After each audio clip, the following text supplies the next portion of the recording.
네, 오늘 엔터주들, 화장품주들 상당히 큰 충격을 주게끔 만든 그 이슈에 대해서 말씀을 나눠볼까 하고요. 국립외교원 중국연구센터의 구자선 연구교수 연결돼 있습니다. 교수님 안녕하십니까? 네, 네, 안녕하십니까. 일단 뭐 뉴스 통해서 많이들 접하셨을 겁니다. 과연 뭐 지침이라고는 하고 뭐 공식 문서로 전달된 내용은 없다고는 하는데 이 과연 어느 정도 근거가 있는 내용인지 그 배경에 대해서도 한번 먼저 여쭤보고 싶습니다. 예, 저는 가능성이 아주 높다고 생각을 합니다. 네. 사드 배치 결정을 발표한 이후에 중국은 그에 상응하는 조치를 취하겠다고 공언을 해왔습니다. 근데 왜 지금인가가 중요한데 중국으로서는 내심 한국 정세가 변함에 따라서 사드 배치 결정을 철회하거나 최소한 연기하기를 바라고 있습니다.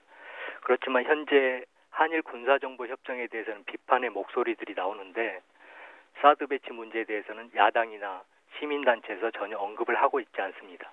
그래서 주의 환기 차원에서 이번 조치를 취하는 것으로 보입니다.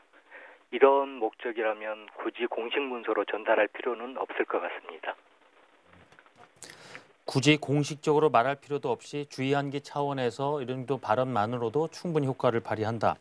자, 중국 내 방송사에 이제 지침식으로 전달이 됐다 이런 얘기들이 나옵니다. 그래서 방송 관련자들이 이미 대책 마련에 들어갔다는 소식도 들려오는데요. 실제로 중국 내의 한류 압박 분위기 어느 정도일까요?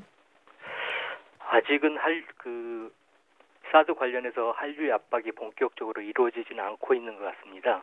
근데 한 가지 짚고 넘어가야 될 게 사드 문제가 생기기 이전에도 중국 드라마나 방송 콘텐츠 수준이 너무 낮아서 그래서 외국 방송 콘텐츠들 특히 한류가 인기가 많았습니다.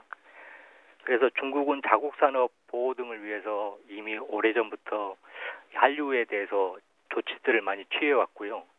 근데 최근에 사드에 관해서는 아직 본격적으로 조치들이 취해지지는 않은 것 같습니다.